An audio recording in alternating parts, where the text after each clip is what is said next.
So welcome.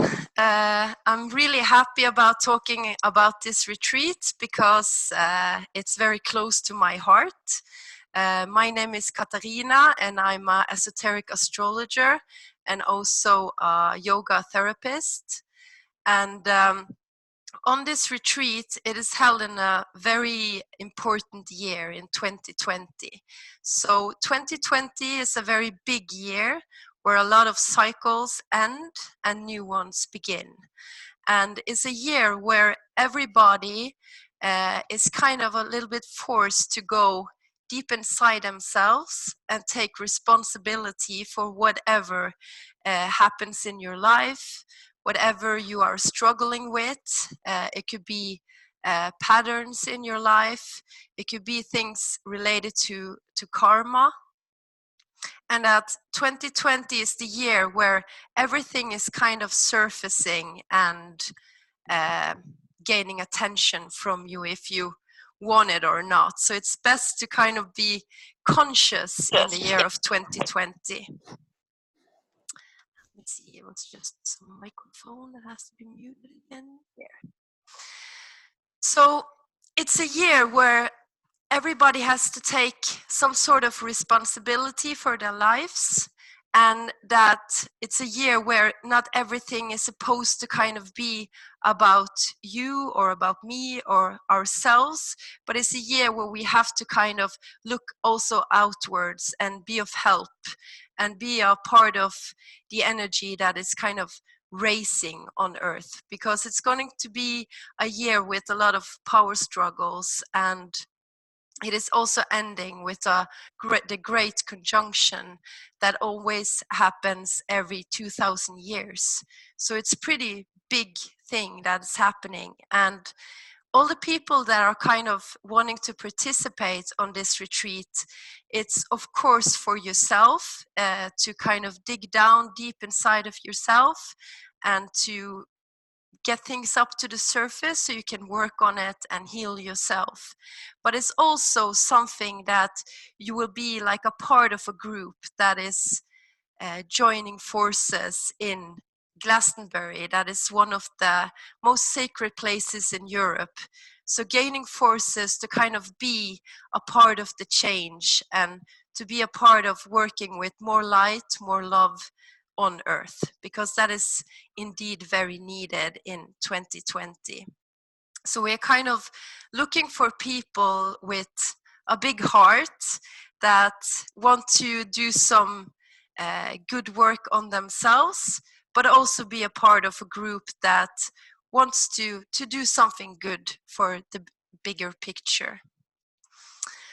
So what's going to happen on this webinar is that I'm going to first go through some practical things, and every one of us is going to do a little presentation about ourselves and what we are doing on the retreat. And in the end, we can open up if people want to ask questions to any one of us or about the retreat. There's also a place where you can write questions if you prefer that. So if you write any question in the chat box, we will see it in the end and read it and out loud and answer as best as we can.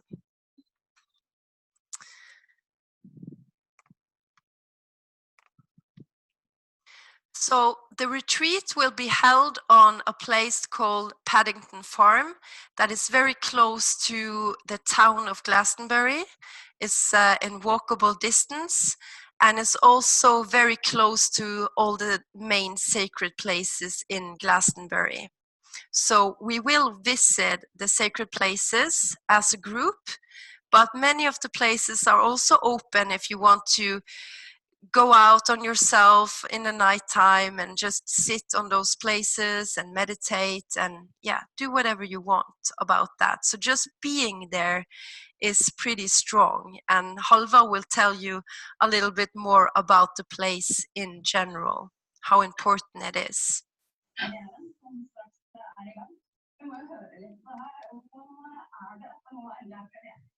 Okay, so I'm doing some muting again.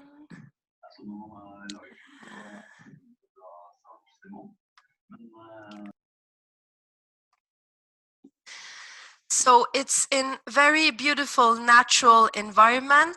So even though we are very close to the main town, it's still a nature place where you can be calm and you can walk around in natural surroundings and be alone with yourself easily as well. On the campsite, after the retreat is over, we're going to talk a little bit more about that as well. We recommend that people stay after the retreat for the weekend because there is a great festival happening in Glastonbury that's called Beltane Festival. And that festival is about rejoining the sacred feminine and the sacred masculine, and it's a fertility festival. So that festival doesn't cost anything and it's open for everybody. And it's a very good thing to experience because people are coming from all over the world and are doing rituals together and sacred work. So I really recommend that people stay around for the weekend after the retreat. And what is possible in Paddington Farm, if you contact them, is that you can camp there on the festival weekend for £4 a night. And I think you can also rent camping gear there as well.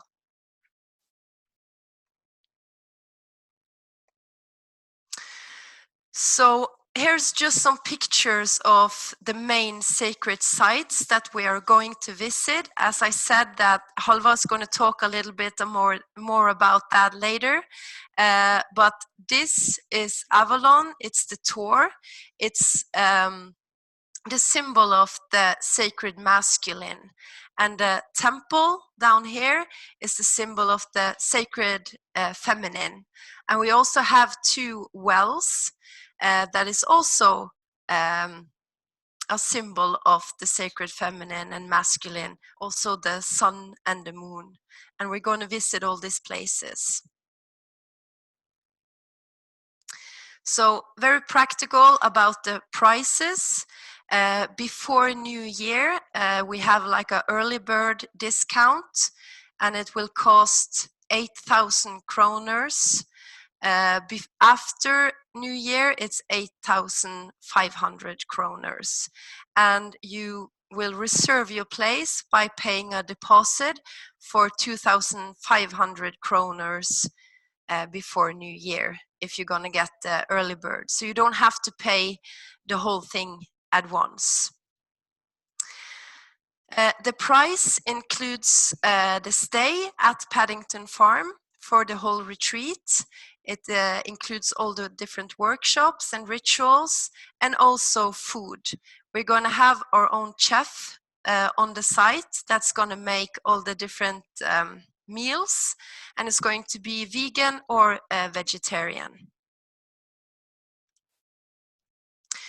So the flight and the train you have to pay yourself, and if you're out early you can get it very cheap, at least from Norway. It depends on what country you are from, but it doesn't have to be that expensive. And what we are saying about the travel is that it's probably the cheapest to fly to London and then take the train to a place where it's a castle. Halva will tell you also more about that. And then you can come together and maybe decide if you go together to take a taxi or a bus or whatever. It's around 10 to 15 minutes drive after that. So when people are signing up, we're going to create this group with all the participants so you can travel together if you want and decide how you will come there. We can also manage to pick some of you up if someone is coming alone and so on. So this is just a little picture from the Beltane festival where we have this May stång where people dance around in like a ritualistic movements. It's also different rituals at different places. It depends on what you want to participate in. And people are also dressing up as gods and goddesses for the festival.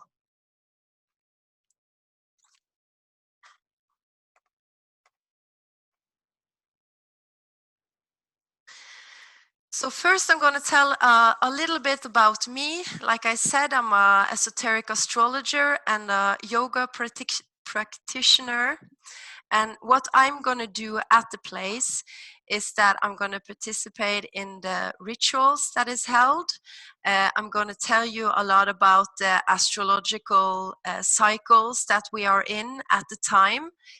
Every participant is going to get their horoscope or their charts so they can kind of watch their own cycles while I'm talking. I'm also going to be available for private sessions at the place. And every morning I'm going to do the morning meditations and also Raja Yoga. That is a very calm yoga that everybody can do. It's mostly focused on breath work and the inner work. It's more like a meditative sort of yoga where we connect as much as possible to our soul or to our higher self, to our emotions, to our thoughts, and also to the body, that everything fits together and is connected in some way. So the main theme on the retreat will be to kind of balance your inner masculine and your inner feminine, to kind of make that inner sacred marriage and to come into balance in yourself. And as I said, it's also a lot about love, light, and coming together on the most sacred place in Europe to do light work for not only ourselves, but also for the rest of the world, for humanity, and also for Mother Earth that we are living on. It's a very crucial time in history next year. So the world really needs that kind of work. So what I'm going to do now is that I'm going to put Andrew on so he can tell a little bit about what he's doing at the retreat and a little bit about himself.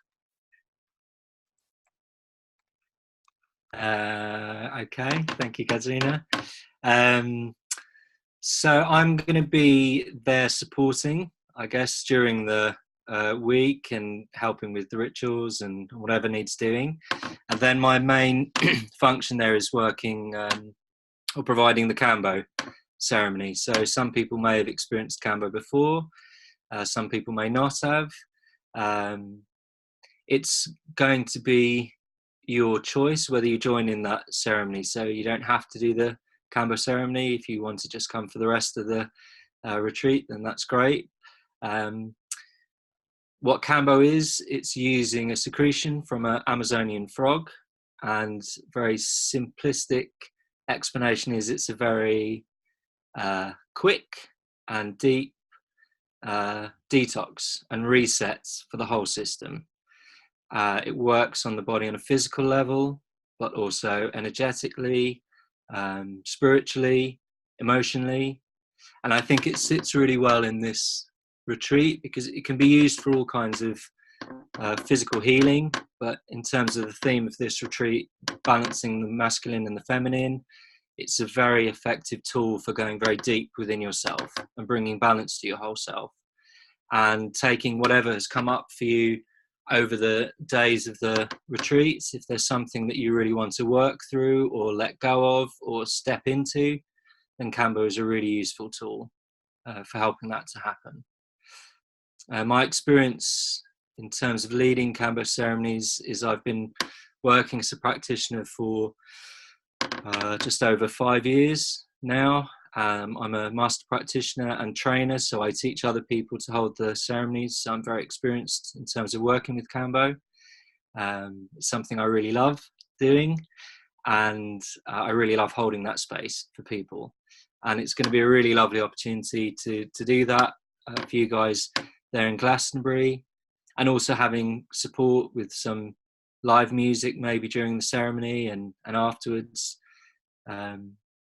So I think we're going to put a link maybe to my website in the Facebook event group and my email address. And if anybody has any specific questions, you can email me anytime between now and obviously I'll be there for the whole retreat. So I'm very happy to talk to people one-on-one and answer any questions that come up at all. But it's a very, very profound, beautiful process to go through. It can be a little bit intense, but it's an amazing thing to do, especially with a group, and will be a really wonderful way to bring the whole retreat to a close. So yeah, I think that's all I'm going to say about it. I'll hand back to Katarina, unless there's any questions that come up. Thank you, Andrew. Welcome. So then I'm gonna put, let me see, where are you? Vishash on? Yeah, I'm here. Yeah, so I'm actually very happy that I'm going to be part of this retreat, since India is very far from Glastonbury, but I was passing by Norway and Bergen and working at Arhat anyway, so Katrina kind of convinced me to come here, and I think I'll be very grateful. I'm very grateful for this opportunity. So most of my work is related to sound, intuitive expression. By intuitive expression, it's not only external intuitive expression, it's also internal. And shamanic practices from the eastern Himalayas of, you could say Nepal, Sikkim, if you know that area, just east, you can say east of India and Nepal. So in the retreat, I'll bring some instruments with me definitely, and I'll be supporting with the rituals and dream journeys, sound journeys, and maybe some drum journeys if that possibility comes up. Maybe some storytelling ceremonies from the Eastern Himalayas, something related to the balance of the masculine and feminine, the androgynous, And since this work is also, the retreat theme is also this, even the main theme in the Eastern Himalayas is also this androgynous, the middle path, as we call it. And I also work a lot with ancestral memories, so maybe if time comes, I'll share something related to that. When I was talking about intuitive expression, external one, that would be related to different kinds of voice culture, either throat singing or inward singing, or just finding your natural voice, experimenting it without lyrics or something, just trying to get it out. And with the internal one, it's more related with drum journeys and going inward and connecting with your unconscious or your spirit guides. And I think that somehow all of this goes together. I could imagine these things would help in the Kambo ceremony and would help to relate things with astrology and sessions. I'll also be offering private sessions for sound healing with readings together. So looking forward, passing it back to Katarina. Thank you, Vishash. So now I'm going to give the word to Chal. Here. Are you there? Yeah, I'm here. Thank you. Okay, so I'm Shell, and I'm from Norway. And I'm very happy to be on this team. It's a dream team, and we're going to have an amazing time together. So it's going to be a big tribe, a family of brothers and sisters coming, and we will be working on integrating our feminine and masculine sacred identities. And I'm really looking forward to it. I'm getting more and more excited. So I'm very happy for this. I'm a music therapist, and also a composer, performer, and we're doing a lot of shaman work via sound. This is my bass. Was born into a big family of classical musicians. So I came out of my mother's stomach. I was literally boiled in music. So I tried to escape being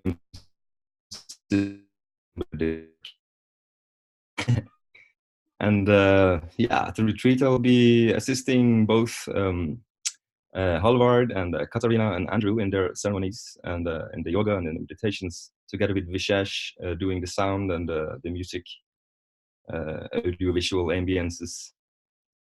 And I'm also offering private sessions in music therapy, like Vishesh is going to do. And also we'll be working on liberating our voices, the inner melodies, which is, I see it like music is emotions translated into melodies and harmonies. And so it is my quest to be that channel to transform emotions into melodies and harmonies so people can come to listen feel. And this will be my main goal for the retreat, to help people open themselves up, to find go deeper inside of themselves, and to release themselves, and to integrate more of themselves together with us. Yeah, I think that's it. Thank you. Looking forward to see you all. Over to Katarina.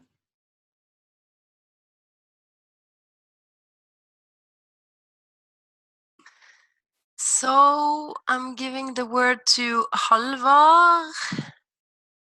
Are you there, Halvard?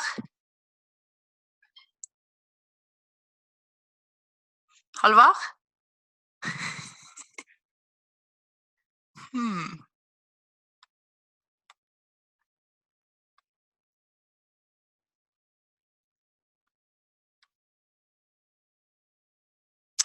He is online, but I can't hear him. Let's see. Halvard?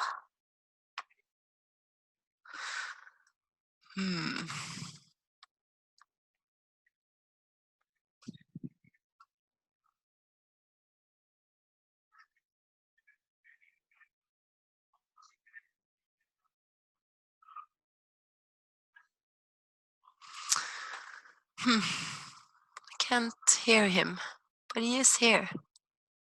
So Halvard, if you can hear me, just write me on the chat, and then I can see if you have any problems or anything, then maybe we can help you.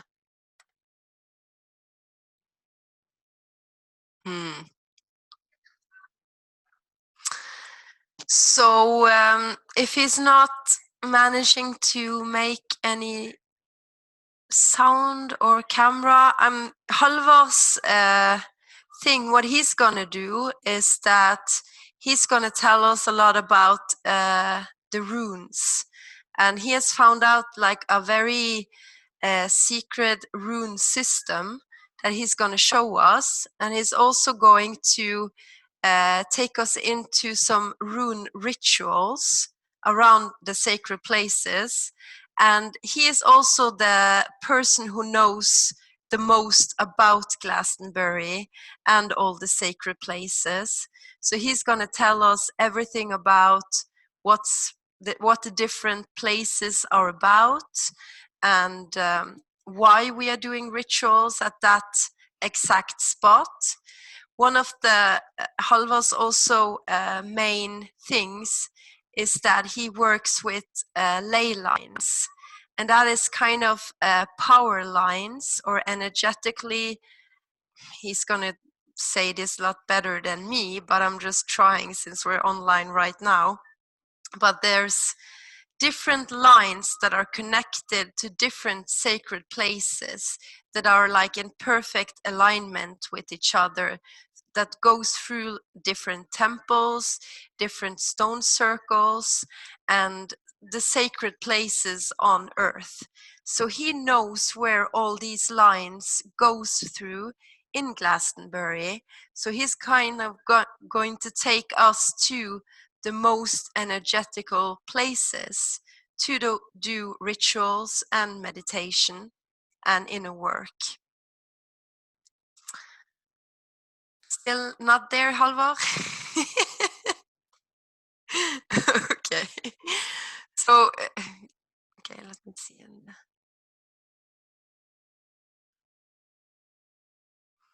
Okay, he has a problem with his connection, but at least he's there that he can answer questions, or if you write him or anything, if you wonder about more of it. He will also be, of course, available that you can mail him, or that you can... no, I can't see you. No, I cannot see him. See.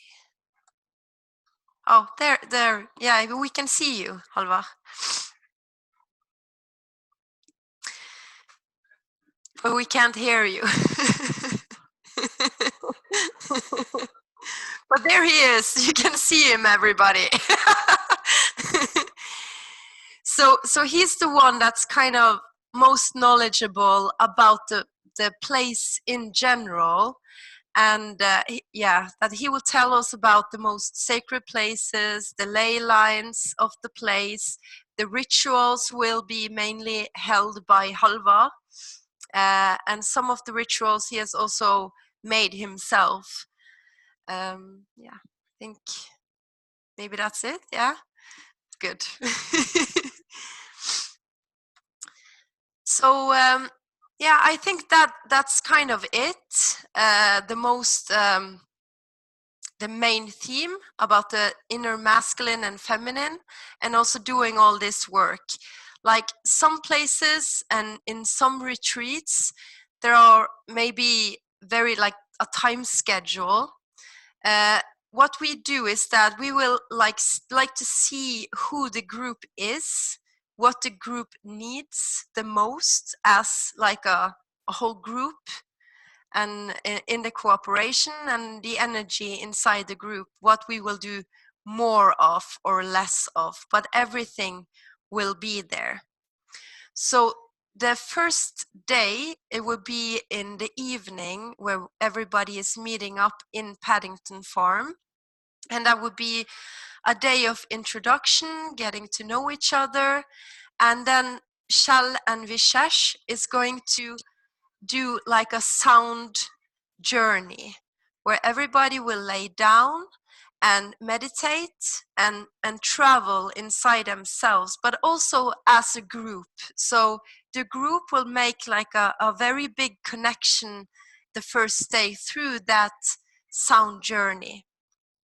The second and the third day will be like the half of the day will be meditation and yoga, and also lecture about astrology and your own chart and what you personally are going through this year, what's important for you to focus on personally, and also to help you find what your kind of main task in this incarnation is, what you are here to contribute with, so that you can find kind of your inner talent or what you are here for, so that the purpose of the retreat is that when you go home from the retreat, you will be more of you. You will be more balanced, you will radiate more light, you will have a more open heart, and you will be a part of a group that would maybe be a family or sisters and brothers, maybe forever, who knows. Hopefully it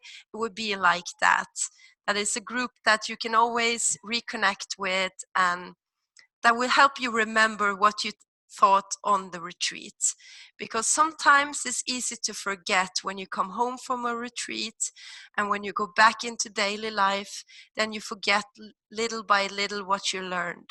But the purpose of this retreat is to integrate something that's going to be a part of you into your future. So if you want to participate on this retreat, just send me a message on Facebook. Tell me if there's any questions at all. I think we have 5 more spots available. Another practical thing is that the rooms will be divided into a woman room and a man's room. So you have to have roommates, but my understanding is that it's like blankets you can take around the bed or something like that, so you get a little private life. It looks like it from the pictures, but I haven't been there yet. So, and also that you are surrounded by nature all the time, and the Glastonbury town is in walkable distance. And Glastonbury town is a very cozy and very nice town. It's a very spiritual town, and it kind of looks a little bit like Harry Potter, or like little stores, crystal stores, bookstores with actually good books, like deep esoteric books, not just like regular new age books, but you can find a lot of treasures there. And also that you have the ability to connect with people from all over the world if you stay and go to the festival as well. So hopefully you will join us. Is there any questions? Then you can just put your mic on and say who the question is for, and yeah, we are here to answer.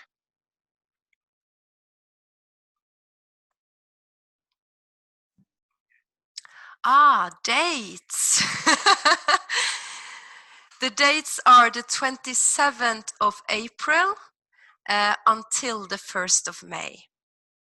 So the 1st of May is the start of the Beltane festival, the celebration of the inner masculine and feminine. It's the same date every year. So the retreat will start the 27th in the evening, and it will end the 1st of May and kind of go into the festival. So first you do all the inner work, and hopefully you will kind of liberate yourself with your voice and like be more yourself, maybe move, be like more open in your heart, and then you can go out to the festival and meet people and dance and do rituals.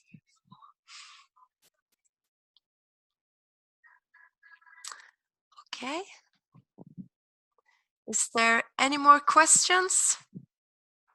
If you have any very personal questions, you can always contact me or any one of us.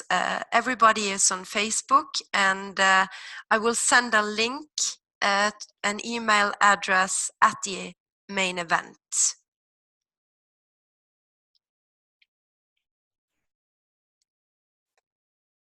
And also, if you need like help with the travel, how you get there, and all the details around that, we will also help you with that.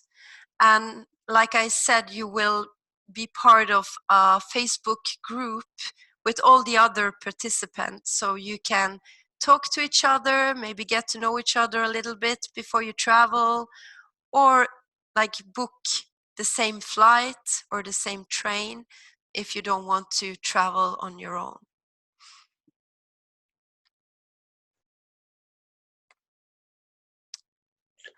Okay, so no more questions then. Okay, Yes. one more. One thing. Can you hear me now? Yeah, now we can hear you.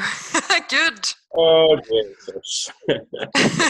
I was just wondering if it would be. Well, you actually gave quite good intro for what I'm going to do, because I don't think I need to say anything more unless there are some questions. But if there are some questions to what I'm going to do, I can answer it now. I will, as Katrina said, I have done quite a bit of work on the runes. I will present a model of a system that an esoteric system that is encoded in the system of runes. That will be a theoretical model, but there will also be a lot of practical work, ritual work with the runes. That is partly draws in some elements from Eastern tradition like Qigong and Tai Chi. You can actually do a separate rune Qigong, but we will also try to go out in nature if the weather permits, and to have a task to find our own runes out in the fields, which is also connected with my work on ley lines, which may or may not be connected with subtle energies in nature. There are many theories about that. We will give that. We will talk very deeply on that subject also. You asked me also to say something more about Glastonbury as a place. Yeah, I will try to be very brief about that. Of course, it is a very old place, but there are quite few artifacts going back to Stone Age and the very early history. But at least from the decades prior to Christianity, Glastonbury was kind of on a sacred island, on so-called insula sacra, where people did not live, but they went there to bury their dead, or at least there were very few people living there. It was only after with early Christianity that they had there came regular settlements there, and the first regular settlers, were probably Celtic monks. Legend says that Glastonbury had the very first church of England. The legend says that Joseph of Arimathea, who was the uncle of Jesus, after the crucifixion, he sailed to England and sailed all the way up to Glastonbury, where he established a church. It sounds quite unlikely because Glastonbury today, it is many miles inland. If you go from Bristol Bay, it is kind of a marshy wetland. But 2,000 years ago, actually the sea level was a bit higher. So theoretically, it could actually have been done. As I said, it was considered a sacred island, and way back in his story, it would be almost all surrounded by sea actually. But as the sea level has dropped, it is just a hill, and otherwise very flat Somerset landscape.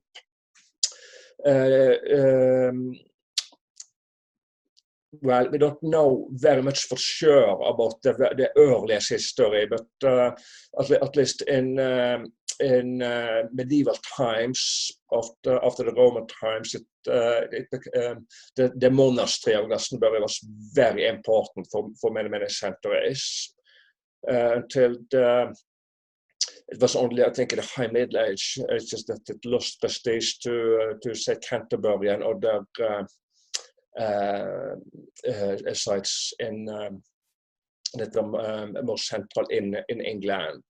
But I think around the 12th, sometime in the 12th century, it became again a very important site for pilgrimages, because they happened to find the graves of King Arthur and his queen Guinevere, who were buried just south of the monastic church. If they were the real Arthur and Guinevere, well, I guess we will never know, but at least that gave a big boost to the pilgrimages to Glastonbury, and it was continued to be a very important site until the Reformation, when with the Reformation in England, it was very hard for the monasteries, because most monastic sites were closed down, and in the case of Glastonbury, it was the church and most of the buildings were torn down, and the stones were used for other buildings. That's the abbey. That is kind of the feminine polarity of Glastonbury, as Katarina said. It is in the middle of downtown Glastonbury, but up in a hill we have the complementary masculine side. It is there used to be an important church of Saint Michael on the top of Glastonbury Tor. By now, only the tower is left, but it is kind of a focus point that is visible for miles and miles all over the Somerset landscape, which is apart from Glastonbury Tor, is actually quite flat. So you can see for over huge distances.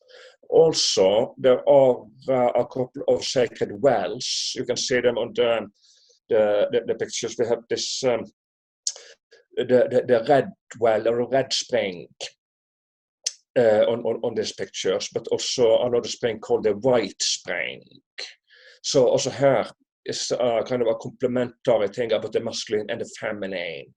In the Western tradition, you usually say that red is the masculine color, while white is the feminine. Red for the sun, white for the moon. It can also be reversed, actually.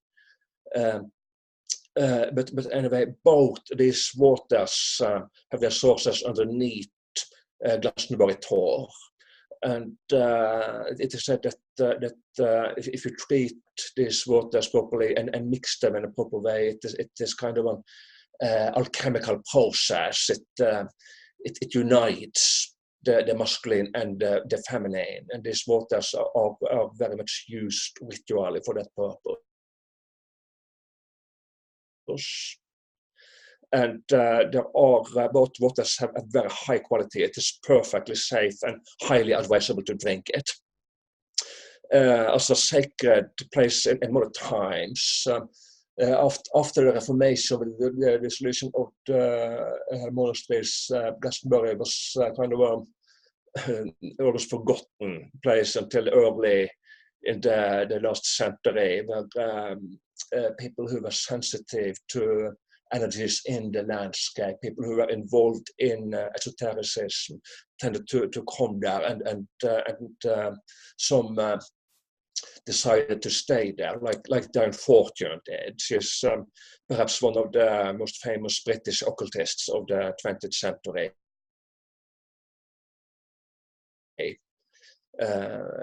Maybe apart from Aleister Crowley. But she had a very different take on the esoteric and occult tradition than Crowley, and she decided to make Glastonbury her home. Her house, where she lived, is still in Glastonbury, and it is very close to the gardens with the sacred springs. And the building where she had her temple, that was torn down during the 60s, but there is also a hostel there now. It's a very nice place to live. So then Fortune's presence is still very much alive in Glastonbury. She is also buried in Glastonbury. And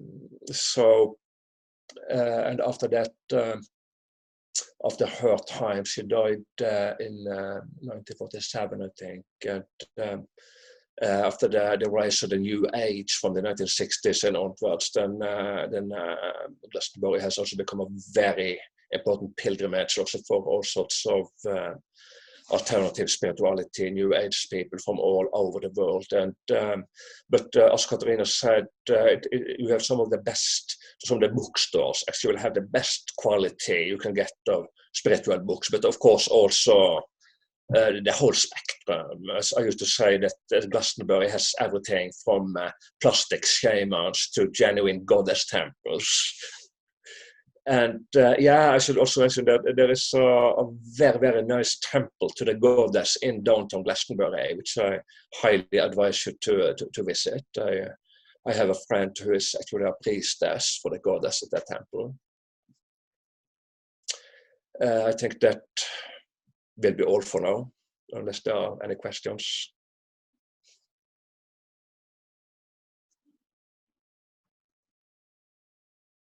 Thank you, Halvar. So yeah, I think that's it. So hopefully you will join us and contact us if there's anything more. Then I will stop the recording.